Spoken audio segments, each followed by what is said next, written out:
Fíjense, estuve viendo todo el programa y hablando de un tema de derechos humanos, de alguna manera como que no vi el tema de educación y derechos humanos, aunque básicamente me toca hablar de violación, de discriminación en el ámbito laboral. Yo pienso que es importante ir un poquito más atrás y hablar un poco de esa estructura, ¿no? De la educación, de donde realmente muchas veces en nuestras poblaciones empieza el estigma y la discriminación. Y si realmente no tenemos esa estructura de una educación que nos permita tener ese derecho igual que otra persona que no pertenece a las poblaciones que hoy estamos aquí representadas, pues de alguna manera eso empieza desde ahí a mermar en ese futuro cuando vayamos a tratar de insertarnos al mercado laboral, o cuál posición es la que vamos a tener en ese futuro. ¿Va a ser la posición de un ingeniero o de un doctor? ¿O va a ser la posición de alguien que va a ser conserje, sin minimizar el trabajo, porque el trabajo dignifica? Pero cómo realmente desde la educación, al no permitirnos tener ese espacio de formación para acceder más adelante a un trabajo, pues de alguna manera desde ahí empieza un poco esa dificultad. Porque si realmente no tenemos la capacidad y la habilidad para poder posicionarnos en un puesto de trabajo y no tenemos la calidad, realmente no vamos a poder ser competitivos con otras personas, ¿no? Entonces, de ahí eso tiene un gran impacto en el mercado laboral y en la calidad y el desarrollo humano de las personas. Hay un grupo que realmente también no ha sido mencionado un poco acá, pero es importante hablar de los privados de libertad, porque una persona privada de libertad que quiera reinsertarse al mercado laboral presenta muchas situaciones y muchas dificultades, porque lo primero que le piden es un papel de buena conducta. Yo entiendo que realmente desde este foro tenemos que ir teniendo esa mirada, porque inclusive en las correccionales, en las prisiones, muchas personas están estudiando. Ustedes saben que la tecnología ha dado la oportunidad de poder estudiar virtual. Y hay muchos privados de libertad que están estudiando. Pero hay veces que algunos no están motivados porque se preguntan, ok, yo voy a estudiar aquí dentro del sistema penitenciario, pero después que yo salga de aquí, voy a tener oportunidad de acceder a un puesto de trabajo. Yo pienso que es una reflexión importante que la tengamos en cuenta. Hablando también de brechas y de nichos, yo pienso que debemos nosotros también, como el grupo de poblaciones vulnerables, identificar aquellos espacios donde podrían ser colocadas nuestras poblaciones para el trabajo. Y le quiero poner un simple ejemplo del programa 42 que lleva el Servicio Nacional de Salud, que básicamente tiene que ver con promotores y promotoras que van a rescatar a las personas viviendo con VIH en abandono. Y la experiencia que tenemos es que la mayoría de las personas que están haciendo ese trabajo son personas que ni son de la comunidad de personas viviendo con VIH. Y yo pienso que eso sería una buena plataforma para poder capacitar a las personas viviendo con VIH y que sean propias personas viviendo con VIH que pudieran hacer el trabajo. Porque de alguna manera eso va a mitigar el impacto de la no oportunidad laboral que tiene la persona que vive con VIH. Y yo entiendo que es importante que nosotros tengamos claro y que sería bueno que tuviéramos una posición ante el Servicio Nacional de Salud de que ese programa, ese famoso programa llamado 42, que tiene que ver con rescate de personas en abandono al medicamento antirretroviral, pudieran ser involucradas personas viviendo con VIH. Eso yo creo que sería un buen ejemplo de cerrar brecha y de mitigar esa realidad de oportunidad laboral que tiene esta población. Es importante mencionar también en este momento que de alguna manera con el apoyo del PNUD, con la visita y el Gabinete de Políticas Sociales, logramos que en el Consejo Consultivo de Política Pública haya un espacio para la comunidad LGBTIQ, un espacio para las personas viviendo con VIH y un espacio que ya tiene los grupos de personas con discapacidad y un espacio para las trabajadoras y trabajadores sexuales. Yo pienso que es un logro, que es importante mencionarlo, como un reto de derechos humanos, y que de alguna manera estas poblaciones que van a estar ahí representadas puedan abogar por llevar, aunque es un espacio de protección social, que de alguna manera se considere también el tema de la pobreza multidimensional que genera la discriminación y que en esa mesa se pueda proponer una apertura de oportunidad al trabajo de estas poblaciones. Yo realmente me sumo mucho a lo que decía Roberto en su inicio. Muchas veces traer los números de una encuesta o de una investigación que se haga cuesta mucho, pero yo entiendo que es importante que humanicemos esos números, esos indicadores, que esos resultados nos sirvan para hacer propuestas de cómo vamos a cambiar esos resultados que nos den esas investigaciones. También de alguna manera quiero mencionar que sí, que con Roberto y con el Observatorio de Derechos Humanos hemos logrado mucha conquista de reinserción laboral. Tenemos un problema con el tema político partidista de nuestro país, y es que ciertamente cuando hubo cambio de gobierno, muchas personas, principalmente personas viviendo con VIH, fueron desvinculadas de su puesto de trabajo. Ahí tenemos una brecha, porque muchas veces no sabemos si fueron desvinculadas por un cambio de partido político o si fueron desvinculadas porque se enteraron de que una persona viviendo con VIH. Pero sí reconocer que el espacio de los derechos humanos y desde CONAVISIDA pudimos acompañar a muchos procesos y tenemos muchas historias de éxito, de personas que inclusive tenían una carta de haber sido desvinculadas de su puesto de trabajo y que realmente logramos que fueran expuestas a su lugar de trabajo. Obviamente una persona que siempre cumpla, porque no solo es que tenemos una patente de curso por ser una persona con VIH o por ser una población por pertenecer a una de las poblaciones vulnerables. Realmente tiene que ser una persona que cumpla con su trabajo. Tenemos experiencia en aduana, tenemos una experiencia que pudimos salvar ahí.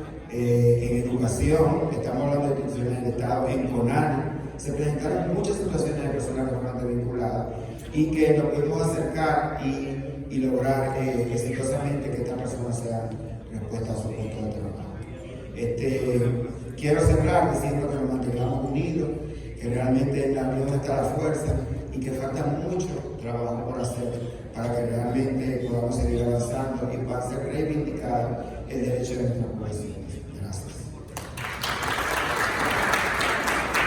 Muchísimas gracias, Fernando Acevedo.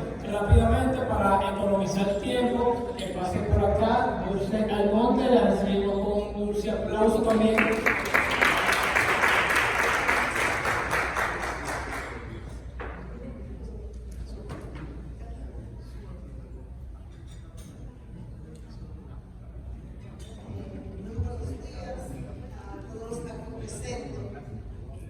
Quiero iniciar, primeramente agradecer por haber permitido estar aquí. No soy de hacer muchas diapositivas, muchas presentaciones, porque estoy acostumbrada a hablar desde el corazón, desde la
debemos centrarnos en las actividades de nosotros para que se puedan escuchar.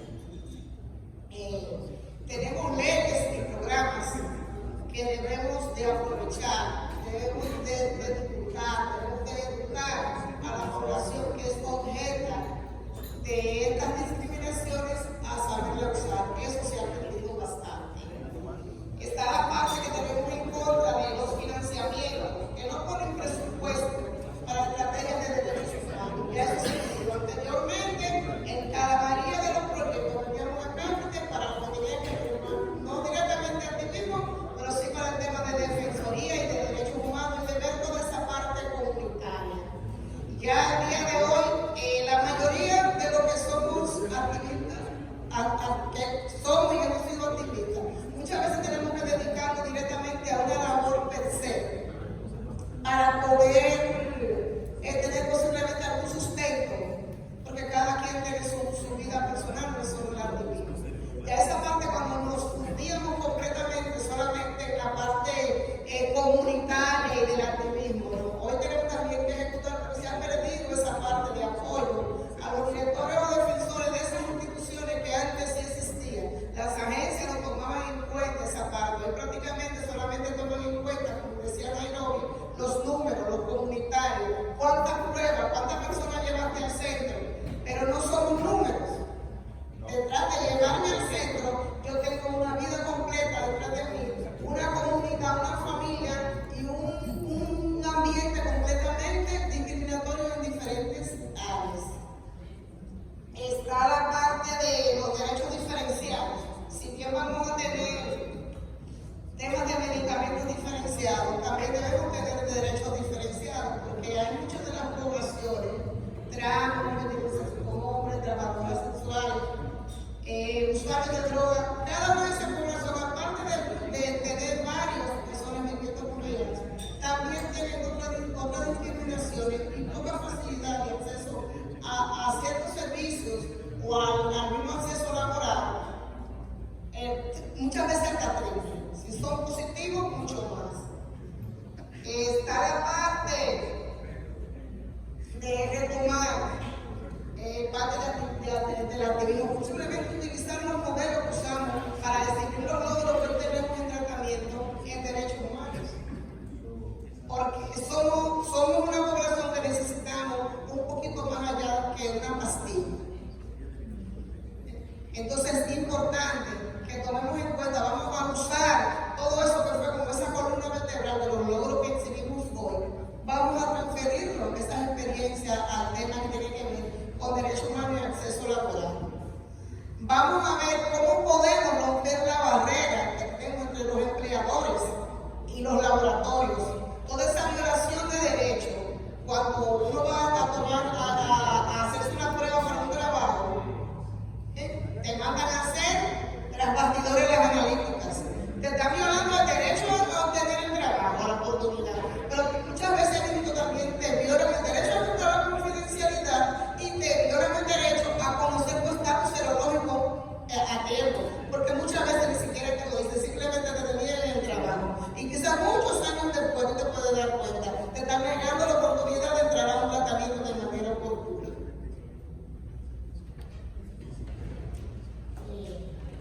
Tenemos que destacar que detrás de todo lo que tiene que ver con los derechos que nos niegan están nuestros miedos. El miedo a la pérdida a través de las discriminaciones que pueden ser familiares, de la misma sociedad, de nuestro propio entorno. Muchas veces no nos empoderamos y dejamos que nos violen nuestros derechos, precisamente porque tenemos miedo a la pérdida que muchas veces trae desvelar ese estatus serológico. Muchas veces aceptamos lo que nos hacen los empleadores, y eso es algo que hay que trabajar directamente con las personas, comenzando con los grupos que tenemos organizados. Quizás rápidamente no podamos llegar a una población general, porque eso sería una estrategia política a nivel de gobierno, pero sí podemos comenzar con ir trabajando, ver cómo rompemos esas barreras, esos miedos que tenemos todos. En algún momento, aunque posiblemente seamos personas públicas como yo que a mí no me importa nada porque todo el mundo sabe que yo vengo con VIH, que se quita el trabajo en eso y que defiendo.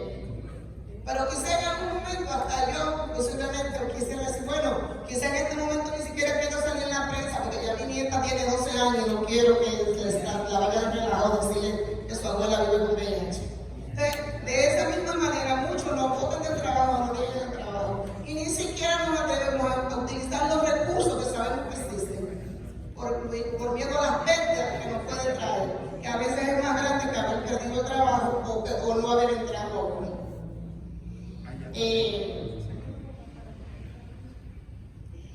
Y la parte en que voy a concluir es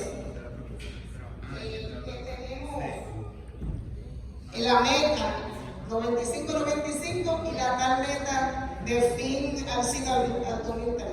Posiblemente vamos a lograrlo porque hemos avanzado. No estamos donde estábamos en el 85, pero vamos posiblemente a lograr la meta en cuanto a vencer el VIH, a tenerlo ya como una enfermedad crónica, pero no vamos a vencer sus acompañantes, dentro de ellos el estigma y la discriminación. Tenemos que tratar que al 2030 que esté controlado el VIH, que sea una enfermedad crónica, pero también tenemos que ver cómo desde ahora no nos quedamos con la herencia de la estigma y la discriminación que ha traído el VIH consigo, los acompañantes. Eso es algo muy, muy importante, que ahorita vamos a tener una enfermedad controlada y muchas consecuencias por el crimen de discriminación y negación a los derechos fundamentales.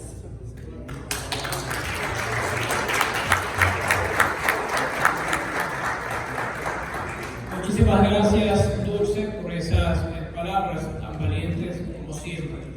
Queremos destacar que real y efectivamente es importante que en este tipo de espacios siempre participen también las autoridades del gobierno, y a esos fines fue desplegada grandes invitaciones a muchas de esas personas, Policía Nacional, también fue al Ministerio Público, que incluso el Observatorio de Derechos Humanos tiene acuerdo puntual firmado con el Ministerio Público, con la Procuraduría General de la República, desde hace más de 6 años de firmado ese acuerdo.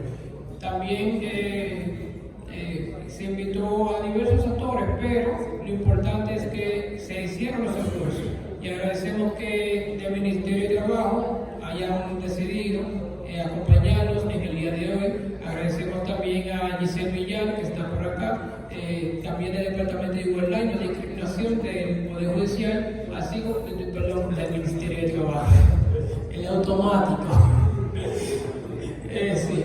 Y también tenemos por acá del Poder Judicial a María Pérez, que también nos está acompañando en la mañana de hoy.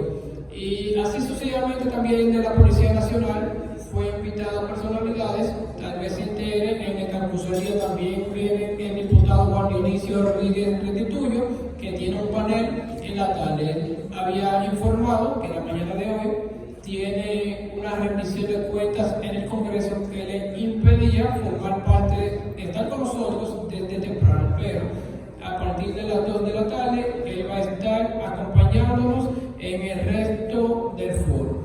Bien, ya dicho esto, vamos a continuar con los panelistas.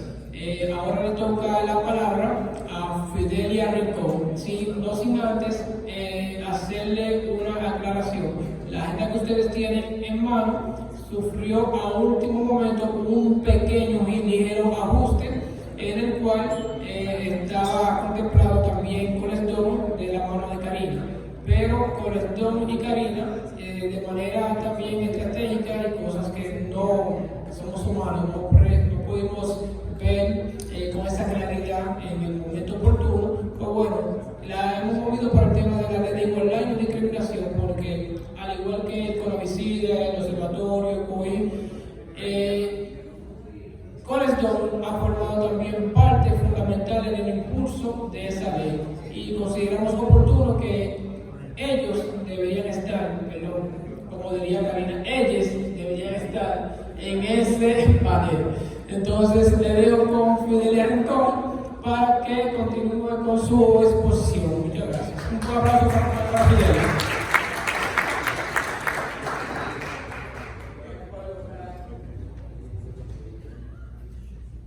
voy a colocar allá abajo y en lo que llegue le voy a decir que cuando yo era niña, en mi natal, murió un señor muy querido porque bebía mucho alcohol y entonces cuando se emborrachó lo sacaron para afuera y amaneció muerto.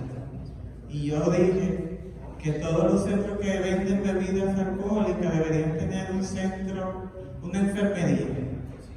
Se rieron mucho de mí en ese tiempo, pero después de oír al caballero hablar del consumo de droga, creo que sí, que necesitamos seguir diciendo que todo el que vende alcohol debe tener un centro, un espacio de enfermería y no tirar los borrachos a las calles después que gastaron todo.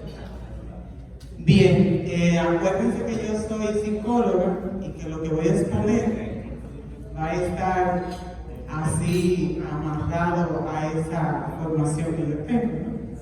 En la psicología. A mí me ha tocado este tema y me siento súper dichosa por el tema y por estar aquí. Súper dichosa porque, wow, de la Osúa, mi natal campo, montaña hermosa, a estar en un ambiente como este, a hablar de un tema tan importante como son las opciones para la empleomanía digna, y que sea yo, bueno, pues mis compañeros estarían contentos de verlo, de verdad que sí. Siguiente, miren, quiero comenzar con la distribución de la riqueza. ¿Qué es? Son las acciones sociales que tienen como fin garantizar las necesidades básicas. Y las necesidades básicas son esas, siempre han sido esas: alimentación, educación, salud, seguridad social, vivienda de calidad y servicios básicos en la vivienda. Eso han sido siempre y van a ser siempre. Lo que cambia es cómo nosotros queremos suplir esas necesidades, pero esas son las necesidades básicas. Siguiente. Indicadores de pobreza: la deficiencia en educación, la deficiencia en los servicios de salud, la deficiencia en la seguridad social, la deficiencia en la calidad y espacio de la vivienda, la deficiencia en los servicios básicos de la vivienda y la deficiencia en el acceso a la alimentación. El orden no es lo que se pone en orden como estaba allí, porque el orden realmente no importa. Esas son necesidades básicas y no se pueden cambiar. Decir, no, porque se necesita más comida que vivienda, o se necesita más vivienda que seguridad. Esas son necesidades básicas, las necesitamos todas igual. Así que el orden no importa. Adelante. Entonces, un empleo digno, según la OIT, genera ingresos justos, ofrece seguridad en el lugar de trabajo, asegura protección social a la familia, favorece la organización y la libre expresión, garantiza las igualdades de trato entre hombres y mujeres y garantiza la igualdad de oportunidades. Es como que todo va como alineado a esas necesidades básicas. Entonces, ¿cuáles son las opciones que tenemos para la empleomanía digna? Y desde el Estado, pues dice fomentar las organizaciones cooperativistas sectorizadas, es decir, bueno, es que nosotros tenemos un mercado de empleo informal que el Estado no puede garantizarle la formalidad a todos. Bueno, no le puede garantizar la formalidad a todos dentro de las empresas del Estado, pero puede institucionalizar estructuras económicas que garanticen a ese trabajador, a esa trabajadora, una calidad de vida desde ahora hasta la tumba, ¿no? Y que sus familias también tengan esa seguridad. Puede garantizar el mercado para los emprendimientos. Ok, vamos a criar conejos. ¿A quién se lo vamos a vender? Ok, vamos a sembrar flores. Bien, ¿a dónde se lo vamos a vender? ¿A quién se lo vamos a vender? El Estado debe encargarse de eso. Debe asegurar la justa competencia, debe eliminando los monopolios, nacionalizar empresas. Ok, aquí todo lo privatizamos porque lo público no funciona. Y entonces eso va en decaída de la población, obviamente. Y enmarcando las riquezas en unas pocas manos, eliminando y reduciendo los impuestos a productos de primera necesidad. Señores, ¿cómo es posible que usted vaya a comprar pollo habichuela y tenga que pagar impuestos por eso? Es como que debemos ir mejorando esas cosas y garantizar básico a las comunidades. Y aquí voy a hacer un paréntesis. El paréntesis significa en la responsabilidad que tenemos nosotros como comunidades y que tenemos nosotros como asociaciones de asumir nuestro futuro. Nosotros como individuos no podemos estructurar una calidad de vida que nos saque de la pobreza. Solito no es difícil. Por lo menos se ha demostrado que trabajando día a día, sudor a sudor, usted no se va a hacer millonario. Pero puede suplir las 6 necesidades básicas que habíamos mencionado de manera digna e integral. Pero las comunidades tienen una responsabilidad con eso. Y es que nosotros, como activistas sociales, debemos incidir, pasar del activismo social al activismo político. ¿Por qué? Porque es en la política que se hacen las transformaciones. Entonces, si nosotros no asumimos los poderes políticos, logramos leyes y logramos cosas que se dictan y se quedan solamente en discursos y en poemas preciosísimos, como las leyes que estamos mencionando en el primer panel. Son leyes muy buenas, pero nada más sirven para hacer lectura, porque no hay nadie en el Congreso, no hay nadie en la Cámara de Diputados y de Senadores que pueda empujar eso para que eso se haga realidad. Entonces, si nosotros que conocemos eso, estamos en casa haciendo cualquier cosa, menos participando en política, pues la lucha va a seguir y seguir y seguir y seguir y seguir y no vamos a lograr más que propuestas. Que las leyes son solamente propuestas y se van a cumplir cuando nosotros asumamos la responsabilidad político-social que tienen esas reivindicaciones. Adelante. Bien, desde el sujeto, desde nosotros, voy a recordar que yo lo que soy es psicóloga, no soy economista. Así que, desde el sujeto, desde yo, bueno, ¿qué puedo yo hacer para tener un empleo digno? Es que yo debo ser parte de la creación de organizaciones financieras de base en los emprendimientos, es decir, es que yo lo que vendo es café. Pero es que más adelante, allá adelante, hay una señora que vende café y otra allí que vende café. Hagamos una asociación. Pero también hay alguien que vende huevo y hay alguien que vende. Juntémonos en una cooperativa que nos respalde. ¿Por qué? Porque un día hay una situación de lluvia o de cualquier otra cosa y yo pierdo mi capital y esa es una situación que me pone a mí en vulnerabilidad muy sentida. Para yo volver a conseguir mi capital, a veces tengo que hacer lo que no quiero hacer.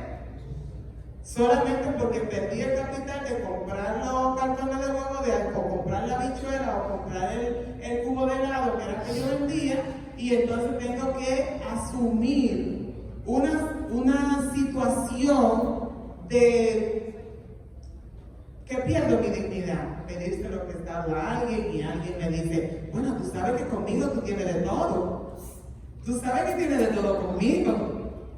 Oye, pues yo lo que quiero es 500 pesos para comprar un tarro de helado. No, yo te doy 1000, yo te doy 2000 si tú quieres, pero tú sabes. Entonces, esas son cosas que llegan a nuestras vidas que debemos tener un respaldo, ¿no? Entonces, fomentando el ahorro y la educación familiar, debemos elaborar un plan de vida familiar colectivo e individual, construir una familia en igualdad, colaborativa, comprometida, responsable de todo cotidiano, empática y solidaria.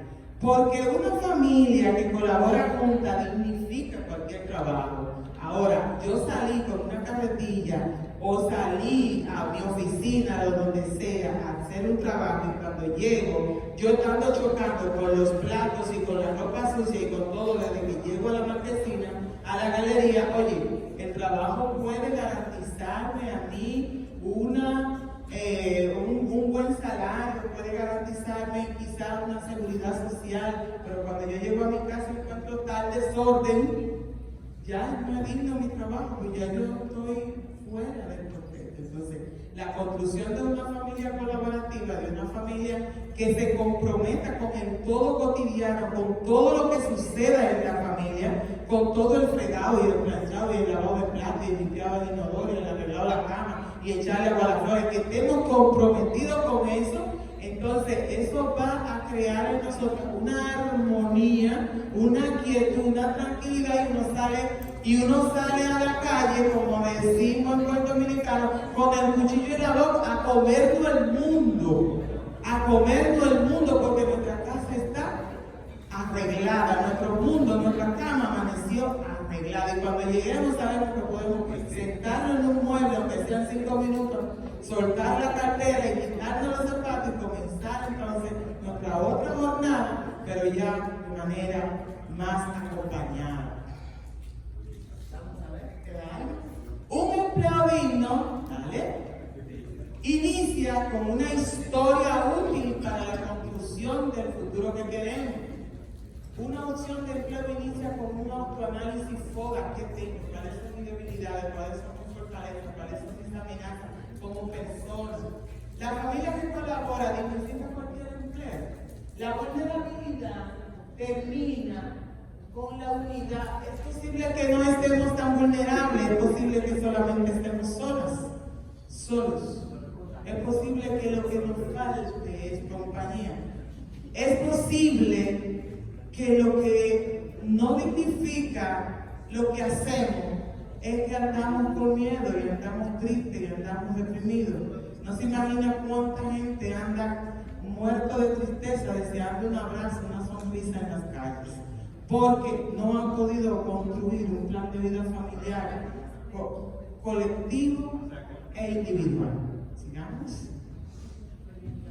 La brecha del sistema, el sistema económico que vivimos no es el ideal, pero es el que tenemos. Entonces hay que buscarle las aretas. ¿Tiene más sombra que luces? Sí, es cierto.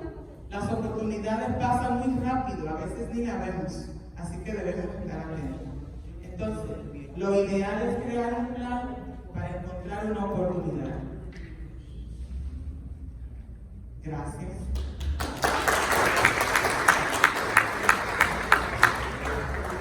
Muchas gracias, Fidelia, por esa muy buena presentación, diría yo, sin desperdicio. Y asimismo, queremos ver por acá a mi queridísimo y estimado colega, como lo decimos, licenciado Mario Rojas, que por su experiencia también ha estado vinculado, como le dije al principio, cuando le hice una reseña biográfica, al trabajo en los observatorios de los grupos en situación de vulnerabilidad, con una guía que aún al día de hoy, en 2021, sigue sin desperdicio. Licenciado Mario Rojas. Un aplauso para él.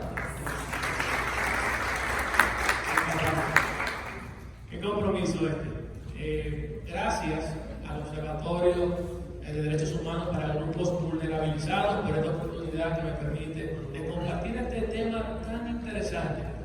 Y yo le decía a la panelista que me antecedió que me encantó esa ponencia. ¿Por qué? Porque era necesaria esa plataforma para lo que vamos a ver ahora. Esa descripción del trabajo digno, ese trabajo que hay que hacer para tener un trabajo digno es muy interesante. Ahora bien, a mí me ha tocado la parte jurídica.